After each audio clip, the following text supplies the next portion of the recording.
All right, Connor, I finally got it for you. Thalia the Gitrog Monster. One of the reasons this took me so long is I couldn't answer a basic question that I asked myself before I created any commander deck. Why would I play this commander? I mean, it's a cool creature for four, one colorless, black, green, white. We get a 4/4 legendary human frog horror with first strike and death touch. So some Voltron strategy, yeah? Yeah, that's a bit too obvious. I did that myself with the Rafik. Wasn't really satisfactory to try to have one creature be my main attacker. Led to a lot of problems. So let's go wide. Well, what else does it do? You can play an additional land in each of your turns. So it's got explore attached to it, exploration. So exploration is stamped on it. Creatures and non-basic land your opponent's control enter the battlefield tapped. Now that's interesting. That's something we can do something with, right? And then whenever Thalia the Gitrog Monster attacks, sack a creature or land, your choice, then draw a card. Huh. Okay, let's look at the last two and see what we can do. All right, first up, Planeswalkers. Guruk Weldspeaker. So two green green for a three loyalty Planeswalker. Untap two target lands. That'll be important later. Put a 3/3 green beast creature token onto the battlefield. That could be good later. And then neg 4, your creatures get overrun. +3/+3 and trample till end of turn. Well, if we're wide enough and we've got him at high enough loyalty, let's trigger that. And then Liliana, Dreadhorde General. So for 6, we get 6 loyalty Planeswalker. Whenever a creature controlled dies, draw a card. So if you attack with Thalia the Gitrog Monster, and you sacrifice creature, if Liliana's in play, you get 2 cards. 2 for the price of 1. What's not to love? +1, create a 2/2 black zombie creature token. You're going to want creatures in this deck. You're going to want things to sacrifice. So every turn, if you've got nothing better to do with her, Liliana can create a creature for Thalia the Gitrog Monster to eat. Neg 4, each player sacks 2 creatures. Well, if your opponents don't have that many creatures, let's give them a bad choice of what to keep, right? Neg 9. Damn, that's high. Each opponent chooses a permanent they control of each permanent type and sacks the rest. And then, if she's at high enough loyalty after that, next turn, you can make everybody sacrifice 2 creatures that isn't you. Wipe the board. All right, let's look at the creature suite, because that's where it starts getting interesting. Okay, acidic slime. Pretty basic. 5 for a 2/2 death touching ooze. Comes to the battlefield, destroy target artifact, enchantment, or land. Angel Finality. 3 or 4 flyer. When she comes to the battlefield, exile all cards, strike a player's graveyard. You need a little bit of graveyard control here and there. Archon of Emeria. 3 for a 2/3 flyer. Each player cannot cast more than one spell each turn. That includes you. Non-basic lands your opponent's control enter the battlefield tapped. But each player can't cast more than one spell each turn. That's our theme. There you go, Connor. That's what we're working on. And we're going to break that symmetry. Archon of Justice. When he dies, exile target permanent. Other than that, he's a 4/4 flyer that nobody wants to see killed. So you can leave him as a blocker. See who does not want to run into him because they don't want something exiled. But you can just attack with Thalia and the Gitrog Monster and sack it anyway.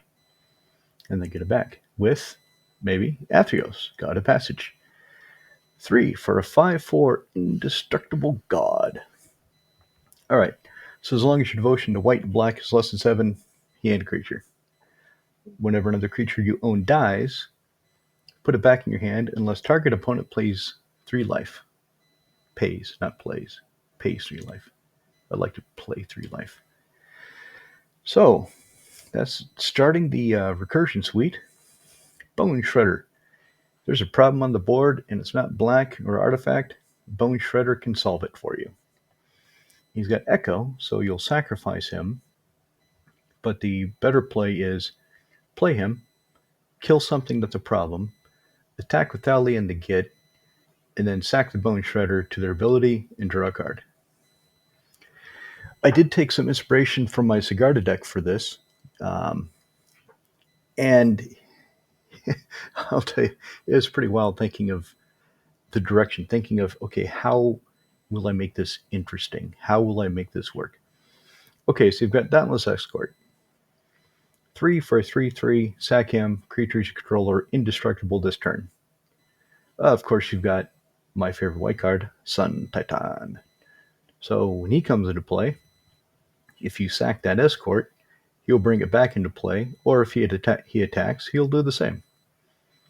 So Dauntless Escort and Sun Titan are best friends forever. Deathrite Shaman, because you need some early creatures. Exile a land card from graveyard, add a mana of any color. Black tap, exile target instant sorcery card from graveyard, each opponent loses 2 life. Or green tap, exile target creature card, you gain 2 life. Pretty basic, pretty good. He's banned. Is he still? Yeah, he's still banned in Modern. He's only playable in Commander, Legacy, Vintage. Yep, good card. All right, let's keep going. Drana and Linvala. I just think this is kind of cool. I recently put a copy into Edgar Markov. So for 4, 1 colorless, white, white, black, get a 3/4 Vigilant Flyer.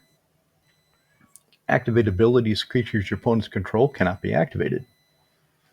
So no Goblin Welder, no Grim Levomancer, no Geth, no Elvish Piper. What else do they want to activate? No Azami Lady of Scrolls. No Patron Wizard. Oh, that's bad. That would be bad for me. Don't play this against me if I'm playing Wizard deck. I wouldn't like that. Okay, so Drana Linvala also has all activated abilities of all creatures your opponents control. So you're shutting off their activated abilities and you're giving them to Drana Linvala. So if I've got my Patron Wizard out, I can't use it, but you can tap an untap wizard you control to make somebody pay 1 more mana. Anyway, you may spend mana as though or mana of any color to activate those abilities, should they have some activation cost that requires mana.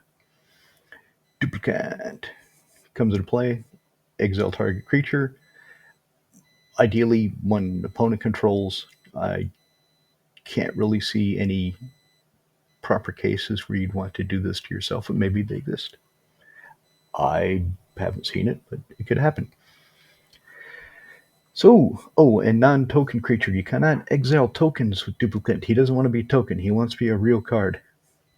He's like Pinocchio. He wants to be a real card someday. And as long as he's exiled a creature, he has the power, toughness, creature types of the creature. Still a shapeshifter. Doesn't get the abilities, though. Just power, toughness, creature types. So, it could be cooler, but it's cool enough. Eidolon of Rhetoric. Each player can't cast more than 1 spell each. You have 3 of these effects for all spells. You have 1 Deafening Silence for 9 creature spells. The way I envisioned this deck, the way I designed it, is what you want to do is get 1 of these. Each player can't cast more than 1 spell each turn effects down as quickly as possible and hide behind it. We want to slow our opponents down. We want to make it so they're stuck no matter how many cards they draw. They can only play 1 spell per turn. Keep in mind, that means if they have instants, they can play it on the other player's turns, but again, only 1. So if somebody goes to counterspell something, they can't play anything else that turns, so they couldn't counter it again. Little tricky, kind of an edge case, but that's just one of the things to keep in mind is, so on your turn, if they counter 1 of your creatures, something you're casting, you can't play anything else, they can't play anything else, you're done. Pass the turn. Now, if they... I'm trying to think of how best to explain this. So, next person's turn. You have instants, so you could try to play one of your instants into the counter it again, done. But eventually they run out of counters. And it's like not like holding up two or three counters is going to help them win their counters of a war. Let's say you have two blue players and they're trying to counterspell each other. Well, first guy plays a spell, guy plays a counterspell. That's it. No more. Stop. Let the stack resolve, Hal. How do we break the symmetry? Okay, you can only cast one card, one spell per turn. So let's have Elvish Viper. 3 and a green for a 1/1 Elf Shaman. Green tap. You may put a creature card from your hand onto the battlefield. The may there is kind of ridiculous. It should be just green tap, put a creature card from your hand onto the battlefield. Why the hell else would you do this? I don't know. There's probably a reason. I don't know what it is. Turn a Witness. When she comes into play, return target card from graveyard to your hand. Joriel, Monvuli Recluse. So she works really well in my Edric deck.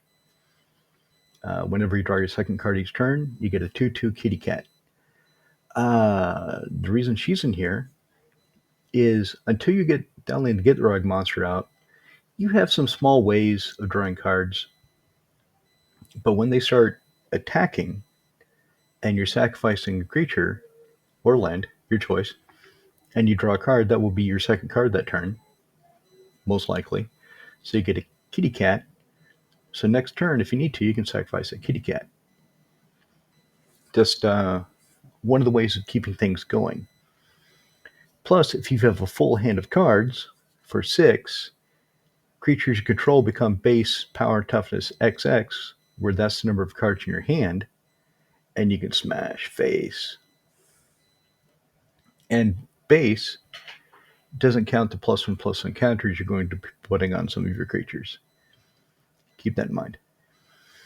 All right, since we want to run at instant speed as much as possible, and we want to break symmetry, so you have Megita the Lion. Megita the Lion says 2 colors, white, white.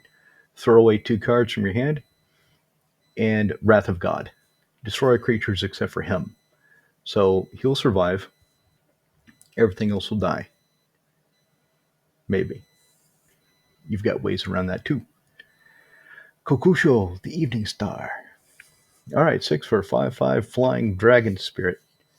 And when Kokusho dies, each opponent loses 5 life, and you gain life equal to the life lost this way. This isn't one of those new effects where it would say each opponent loses 5 life, and you gain 5 life. None of that bullshit. If you've got 3 opponents, they collectively lose 15, you gain 15. End of story, she's good. Kodama the East Tree. Right, remember we're breaking the symmetry. So Kodama the East Tree is a 6 casting cost 6/6 reacher. Whenever another permanent enters the battlefield under your control, if it wasn't put there with this ability, you may put a permanent card with equal lesser CMC from your hand onto the battlefield. Kodama the East Tree doesn't care how it got there.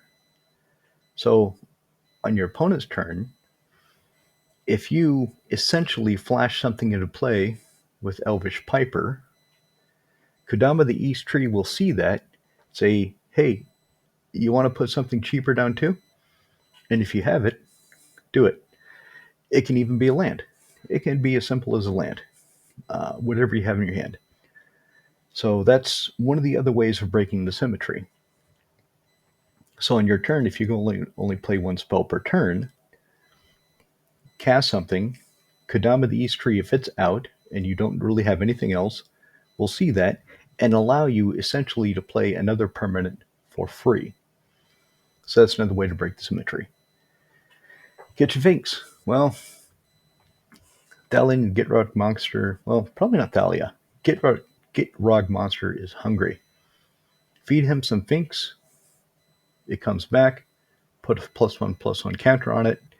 It eliminates the neg1 counter, and he's ready to go again, to be fed again to the Gitrog Monster. Kind of kind of an easy inclusion. I didn't have to think very hard about that one. All right, Karmic Guide. Flying Texture Black Echo for 3 white white. It's only a 2/2, but when she comes into play, return a creature card in your graveyard to play. So she comes into play and she raises the dead and puts it into play for you. One creature. And yeah, she has Echo. So again, just like the Bone Shredder, she might be the creature you want to sacrifice when you attack with Thalia the Gitrog Monster. Then again, I thought Carador would be cool in this deck. So Carador says he costs 8, doesn't really cost 8, because you're not going to cast him for a little while, and by that time, you will most likely have some dead creatures, especially if you're sacrificing every time your commander attacks. So how many dead creatures reduces his colorless mana cost? So if you've got 5 dead creatures, you get a 3/4 Centaur Spirit for black, green, white for 3 mana. And during each of your turns, you may cast 1 creature card from your graveyard. Again, this counts towards your 1 spell per turn. And keep in mind, we agreed that you want to find one of those effects as quickly as possible and put them into play and hide behind it. So if he casts 1 creature and it's the Karmic Guide, then you get an additional. You can chain them together. Just a moment, let me get a sip of coffee.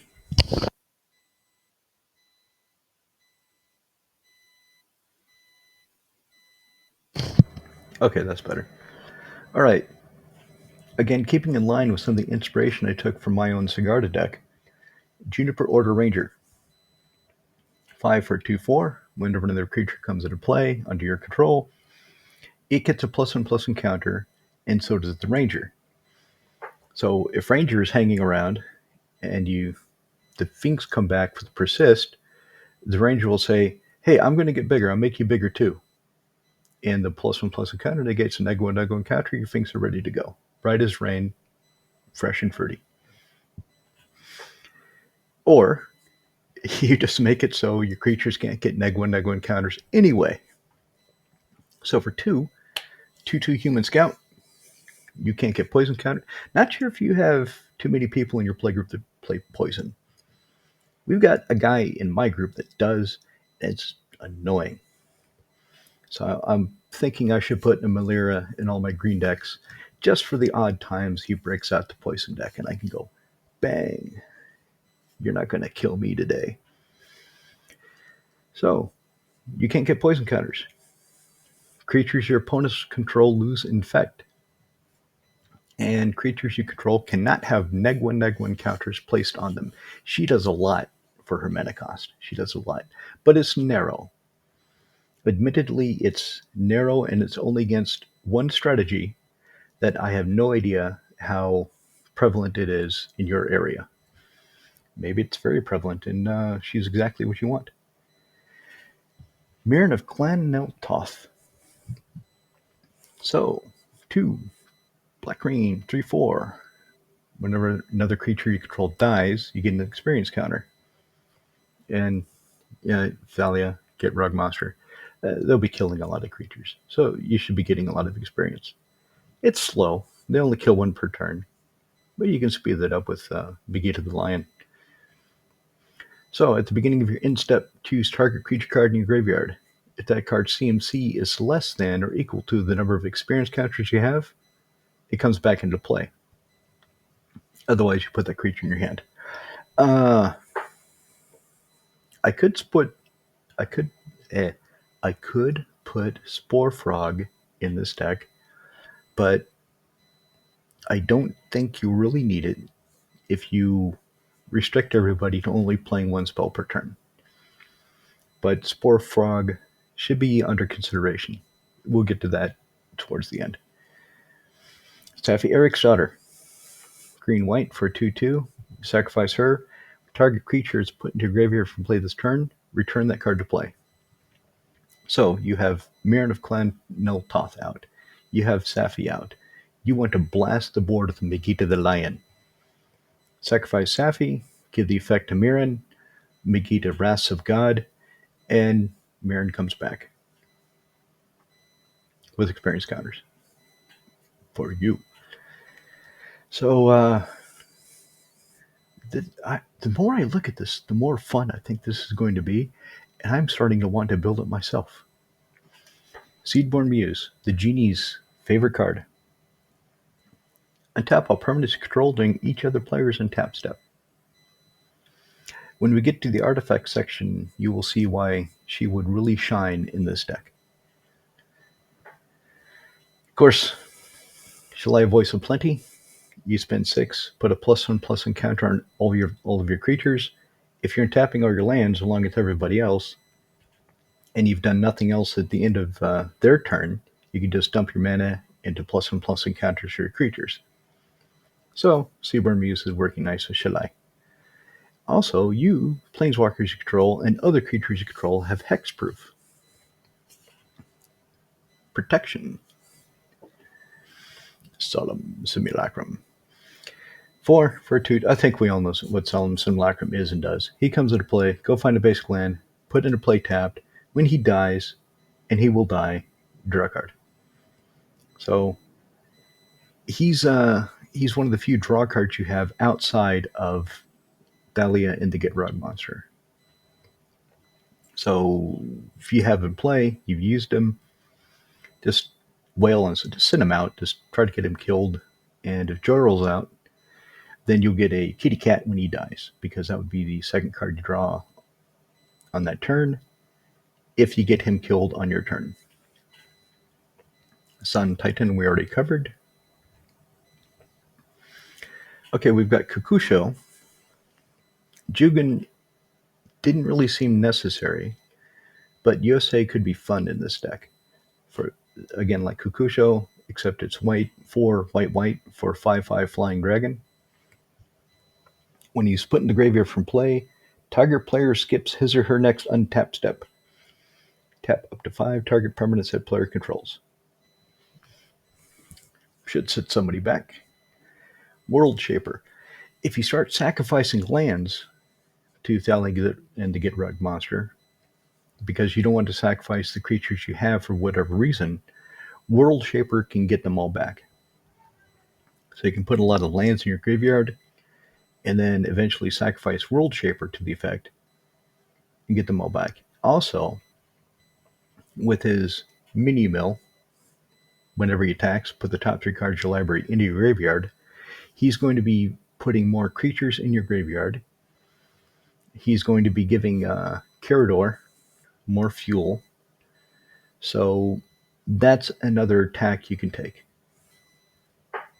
What else comes into play? Go find a forest card. Remember, End of the Triumph is a forest. So if it comes into play, you can go find your Triumph or a relevant shockland and put that into play as the forest. And then sacrifice it, bring it back. Do whatever you have to do. World Shaper also works well with Sylvan Safekeeper. For 1 green, you get a 1/1 wizard that says sacrifice a land, target creature control, gain Shroud. So if you don't have Shalai out, you don't have another way of protecting some of your creatures from, say, a Path to Exile, Swords of Plowshares.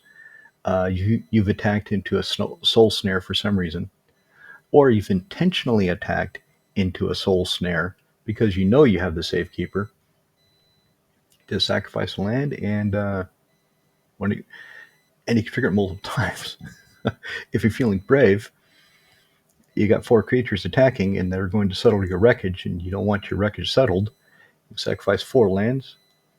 No, because it targets you. Settled the wreckage targets you. I'm sorry. Blame my last. Anyway, Sylvan Safekeeper, he's a fun card. Alright, let's get to the sorceries. You don't have that many, because we're trying to play at instant speed and get around the 1 spell per turn limitation. For example, if you have to blow up the world with Austere Command, and you have one of the Eidolon of Rhetoric effects, Rule of Law effects, that's the only spell you're going to cast. So choose 2, of course. Blow up all artifacts or enchantments or creatures CMC 3 or less or creatures CMC 4 or more. Pick 2, choose wisely. Route. So this is in here to give you an additional instantaneous Wrath of God to complement Megiddo the Lion. Yeah, it's going to cost you 7. 5 colors, white, white. But sometimes you just have to kill everything. It's up to you when that time is. Tempt with Discovery. I love this card. It's hilarious. And like I always say, if you're in a 4-man pod, you'll always have one guy that will be tempted. You'll have one guy that's kind of tempted. And you have one guy telling the other two, don't take any lands. He's going to get something really bad for us. Do not. And then the guy who's tempted, he does it. He says, okay, I'm going to go find a land. And then the third guy, who's kind of on the fence, if he does it, then the last guy who is telling them not to says, God damn it, okay, fine, I'll take a land too. And for 4 mana, you'll end up with 4 lands of your choice, untapped and ready to go. All right. I wonder if this has... I'm going to pause this, and then I'll come back to instance, because I only get a 30-minute recording time. And I bet I've hit that 30 minutes. All right, we're back with the instance. And like I said, you want to kind of live at instant speed with this deck. So first up, a bit of control, Beast Within, destroy target permanent, and they get a 3/3 green beast creature token. What do you care? You've got Thalia the Gitrog Monster. Pfft, they've got a 3/3 beast. You'll win. All right, so this complements the Acidic Slime. You want to do it on your opponent's turn, so you get around the one spell per turn restriction that you're going to impose on everybody. Same with Clever Concealment. This could be Teferi's Protection, and you could put Teferi's Protection in to complement this, but I thought Clever Concealment was better because of the Convoke. So it doesn't protect you. Any number of your non-land permanents phase out, your artifacts, enchantments, creatures, those will phase out, but you can still get hit by whatever's going on. That said, if you only have 2 mana up, they know you don't have Teferi's Protection because that costs 3. They know you don't have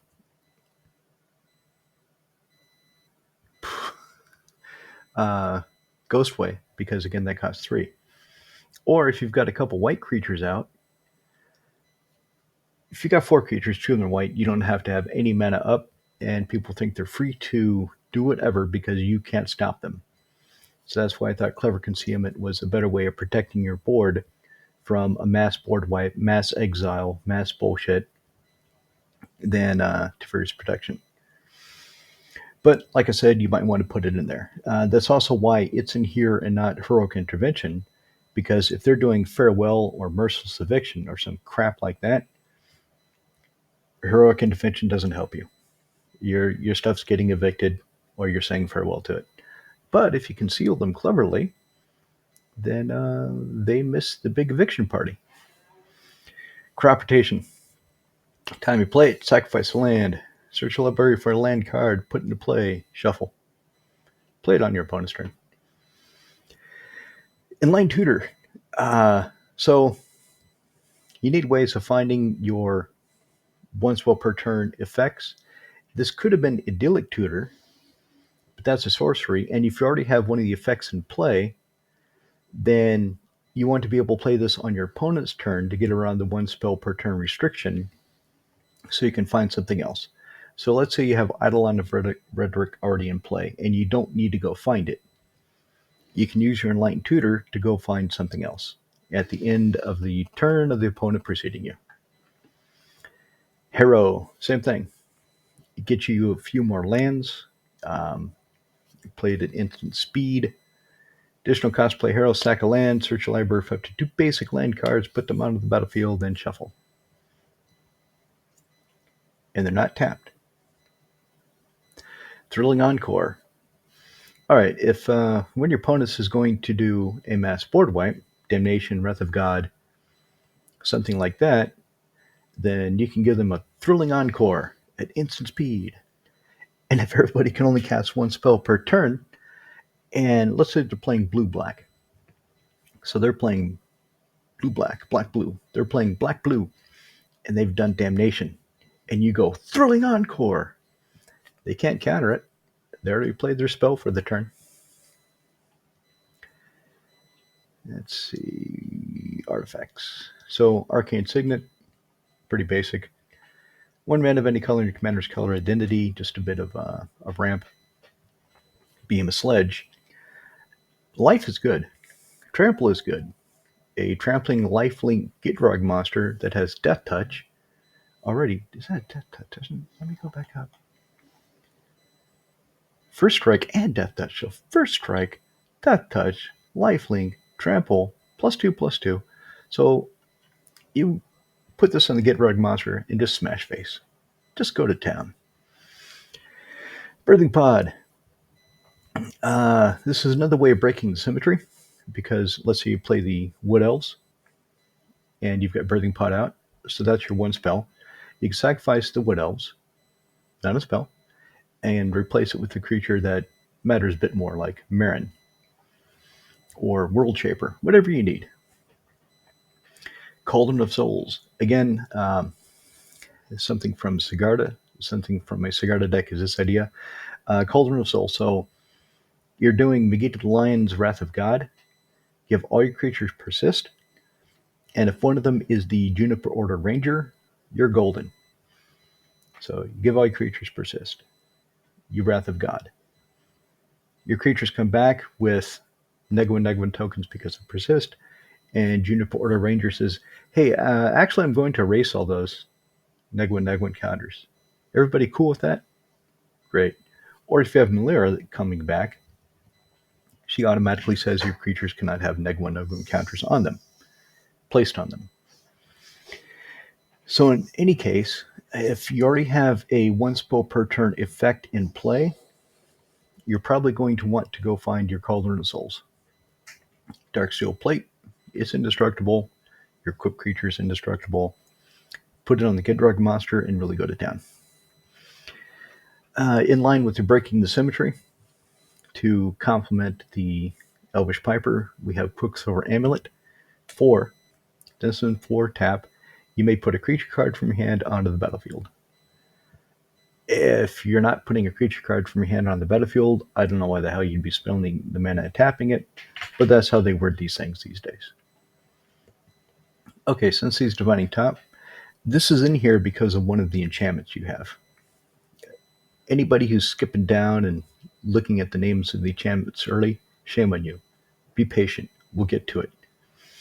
So, since he's Divining Top, 1, look at the top 3 cards of your library. Put them back in any order. Or, tap, draw a card, then put Sensi's Divining Top on top of its owner's library. So your opponents can't destroy it. Because you can just, in response, replace it with whatever's on top of your library. Soul Ring. Yep. Ring a ding dong. Swiftfoot Boots. Creature has hexproof and haste. The reason Swiftfoot Boots is in here and not Greaves is because the Cauldron of Souls. Because it targets. And if you have Greaves on your creature, you cannot target with Cauldron of Souls, and it will not get to persist if you're going to need that sort of effect. And how about a couple swords? Sword, Feast and Famine. Okay, the equipped creature gets +2/+2, touching from black and green. Whenever it's smashed into an opponent, they discard a card and you untap all your lands. Perfect.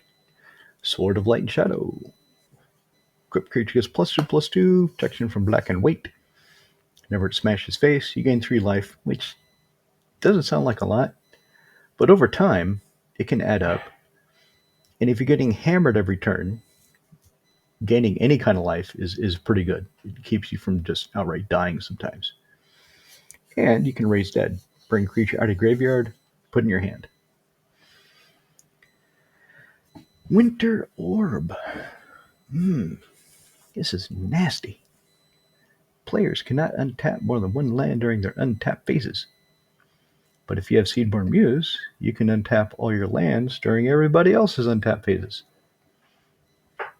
Again, breaking the symmetry. And with Thalia the Gitrog Monster, your opponent's non-basic lands will come into play tapped, and they can't untap them, thereby creating more symmetry. Oh, don't tell me I didn't put it in here. Oh, man. Okay, hang on.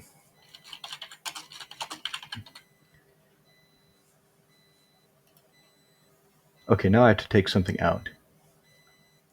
I don't know what it's going to be, but now I have to take something out because I made an egregious omission. So you've got Eidolon of Rhetoric, you've got Archon of Emeria, you want Rule of Law. So you have one creature that does it, you have one enchantment that does it, and you have one enchantment creature that does it. So you've got multiple ways of getting the effect. Rule of Law, of course, 3 cast to cost enchantment. Each player cannot cast more than one spell each turn. Deafening Silence, each player can't cast more than one non-creature. Let's move this down to considering to make room for the card that I should have put in there. So you want Rule of Law. Deafening Silence is good, but it says non-creature spells. You want all spells, only one per turn. Screw you, go away. And since they can only cast one spell per turn, let's make it more painful for them. So whenever an opponent casts a spell, they lose 5 life unless they discard a card. For the low price of 3 colorless, black. And let's make your things bigger. So Mari's Wake, 3 green-white creature control get +1/+1. Whenever you tap a land for mana, you get double. Unless you tap for colorless, because no, you never tap a land for mana. Add 1 mana to your mana. Okay. So sometimes I get confused because some of these say color. When you tap a land for that color mana, you add an additional color. This is so if you tap Command Beacon, you get 2 colorless. It becomes a Temple of False God with no restrictions if you have Mari's Wake in play. So play it. Get it in play. Do it. Slugging Predators. This is the main reason you have Sensei's Divining Top. It costs a lot. It doesn't seem like it does much, but let me tell you, it does a lot. So 4 green, 6 mana for an enchantment that just sits there without any other effect. Whenever an opponent casts a spell, reveal the top card of your library. If it's a creature card, put it on the battlefield.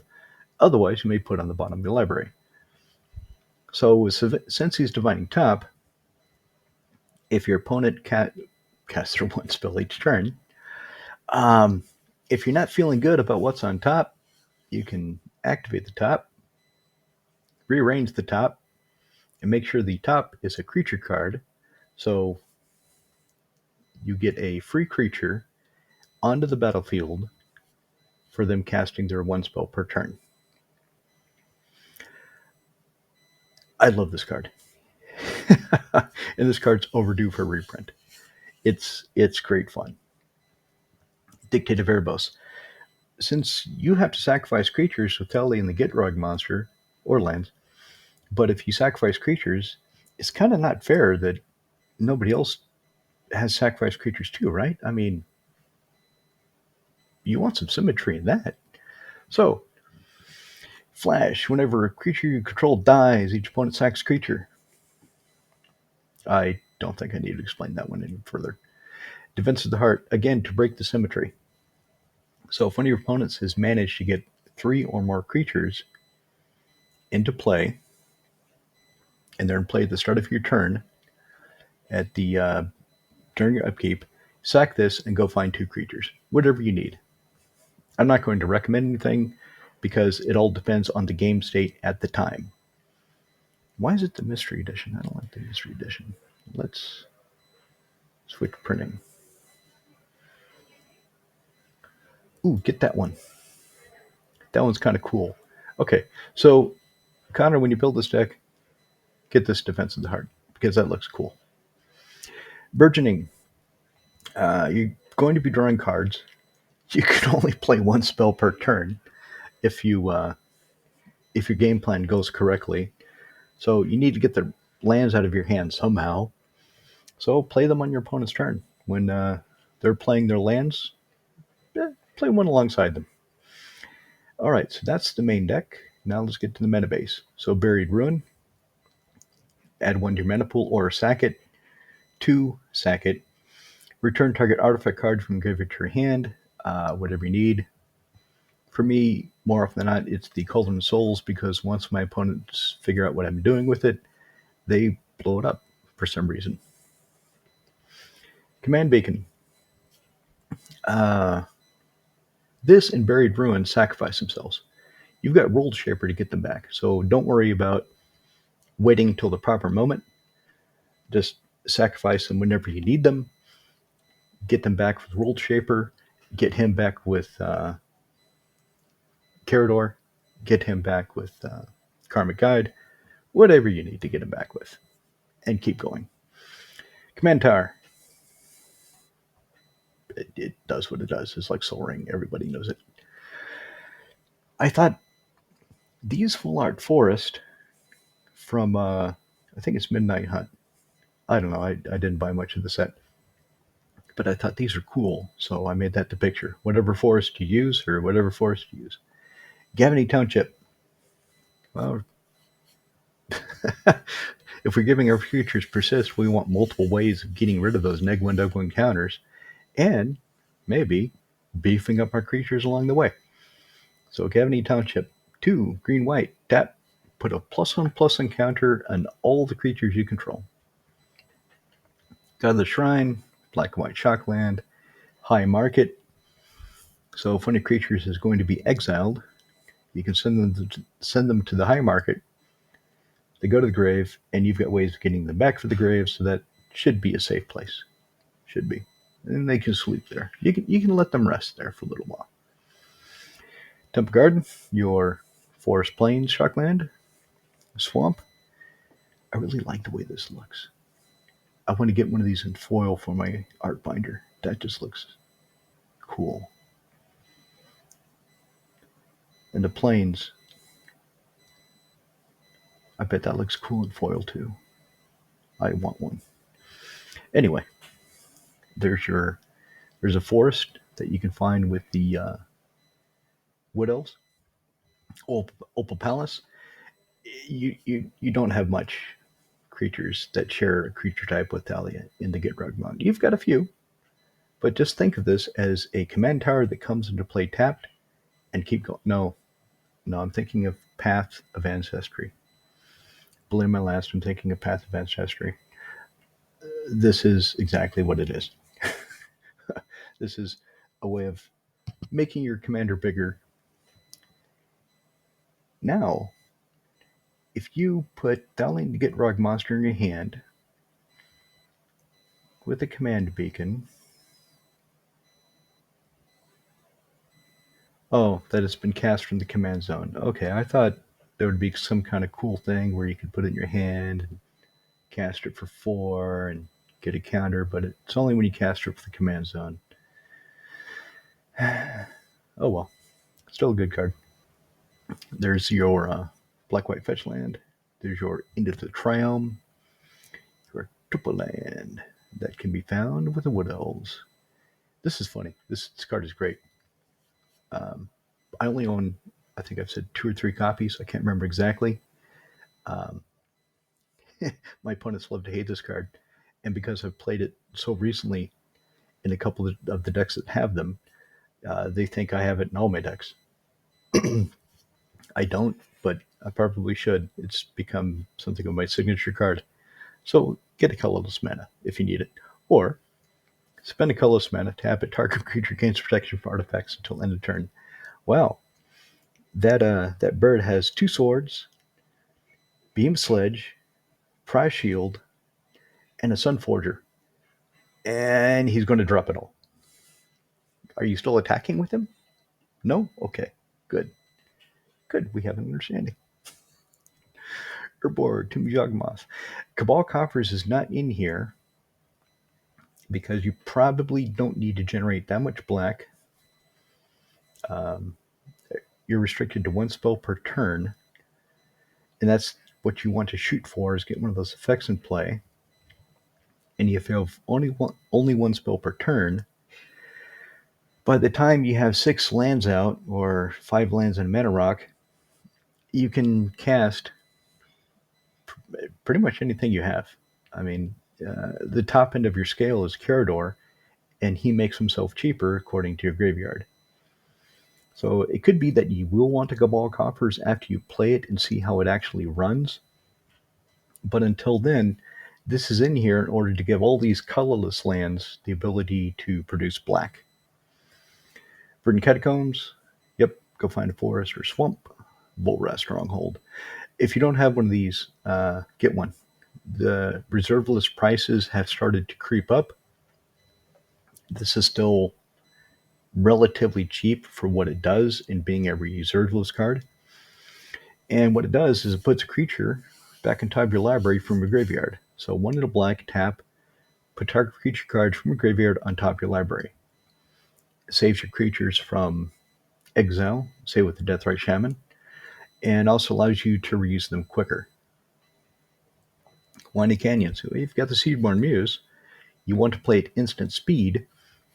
So a Seedborn Muse and Winding Canyons, at the end of each opponent's turn, you can just flash a creature into play. Build your army while they're stuck playing one spell per turn. Windswept Heath, last of the 3 fetch lands. You have My Hollow. Same with the Forest Stronghold. If you don't have one of these, I highly, highly recommend you get one. It's a fantastic card.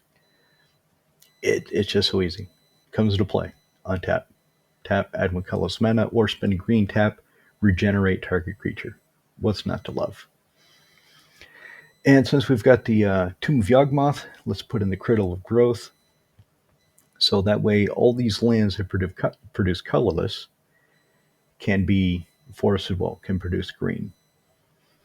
The other side effect is your fetch lands. If somehow you've gotten low in life, or you just don't want to fetch for some reason, let's say somebody has the black card where you control your opponent's turn, Opposition Agent. So if somebody has Opposition Agent, you don't really want to fetch because they'll find something for you that you don't really need that much.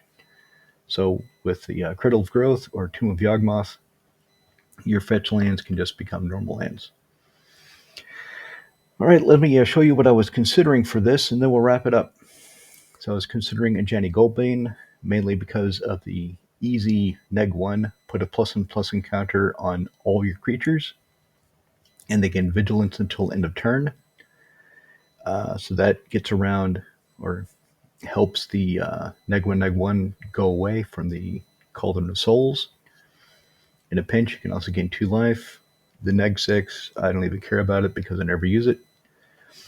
Geth, Lord of the Vault, he's under consideration because if you have Seedborn Muse and she's tapping all your mana, then each turn, if you don't want to play one of your creatures, either you can't because you don't have Quicksilver Amulet or Elvish Piper or Winding Canyons out, you can start grabbing your opponent's creatures out of their graveyards. Or artifacts. Whatever's more profitable at the time. So for that reason, Geth, Lord of the Vault is a good thing to consider for this deck. Jukin the Rising Star.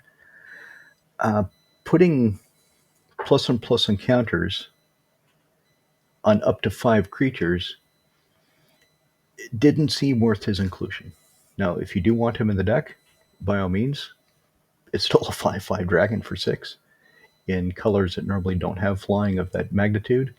But you've got Yosei and Kakusho, so you're probably not going to need Jugen. Lotus Cobra, I had to make a cut somewhere. He'd be really good in the deck whenever you play land, and of course with Thalia the Gitrog Monster, you could play an additional land each turn. So you play 2 lands, and if Lotus Cobra's out, you have 4 mana. 2 from the lands, 2 from the Cobra. As you play the deck, if you build this, keep this in mind as something to include if something else isn't working out for you. And speaking of that, that's the other thing to consider is I built this deck thinking of my experience, the way the lads I play with play, and my own play style. If your play style is different, if your environment is different, some of the cards that I have in the main won't serve you as well. But it's up to you to decide which ones those are and what to replace them with. Speaking of that, another consideration is Loxodon Hierarch. So 4 green white for 4/4 Elephant Cleric. He comes into play again for life, and you can sacrifice him to regenerate each creature you control. The reason he's not in the main is Megiddo the Lion is Wrath of God. Your creatures can't be regenerated. Uh, is it? I can't believe I can't remember the name of the damn card. Anybody watching Route? Yep, can't be regenerated. So he cannot save your creatures from Route. He cannot save your creatures from Megiddo the Lion. So I put him down here under consideration. Speaking of that, Saphire might be a good inclusion to this deck because you'll have Thalia and the Gitrog Monster telling you to sacrifice something. So if you sacrifice a black and a black green creature, let's say you just pick on your poor Deathray Shaman, you just keep killing him. Well, every time you kill him, a Saphire's out. Of course, your opponents have to sacrifice a creature too. It's up to you to decide if you need that effect or not. But I'd be remiss if I did not mention that she was potentially in the main deck. Cabal Coffers, we talked about that. I don't think the deck needs it. Maybe it does. That's for you to decide. Deafening Silence, I was an idiot, did not put Rule of Law in, even though I had talked about it. So something had to come out. Each player can't cast more than one non-creature spell each turn. It could be that you do want this. It could be that your play group, a lot of people playing spell-heavy decks, not creature-heavy decks, equipment-heavy decks. So you would want Deafening Silence. And again, it would fall on you to decide what the best card is for your playstyle to cut for it. Sword of Hearth and Home. Whenever creature gets protection green and white, whenever the equipped creature smashes an opponent, exile up to one target card you own. So this can, if somebody has stolen one of your creatures, you still own it, so you can exile it, and then search your library for basic land, and put both on the battlefield under your control. So if somebody has stolen one of your creatures, you can snatch it back, and in addition, put a basic land into play, untapped, ready to go. Crucible of Worlds. If you start sacrificing lands, if you realize as you play, you do sacrifice a lot of lands, then you might want the Crucible of Worlds. I saw it more as you would be sacrificing creatures, so therefore the Crucible isn't as necessary, and you can rely on World Shaper to get back the lands that you sacrificed, the few, like Command Beacon. Teferi's Protection. So Clever Concealment, I think, is a better card for this, but if in most cases what you're trying to hide from is something that would hit you too, then Teferi's Protection might be better. It's just that you need to keep the mana up. With Clever Concealment, you just need to keep some creatures up. And Seedborn Muse helps you do that, of course.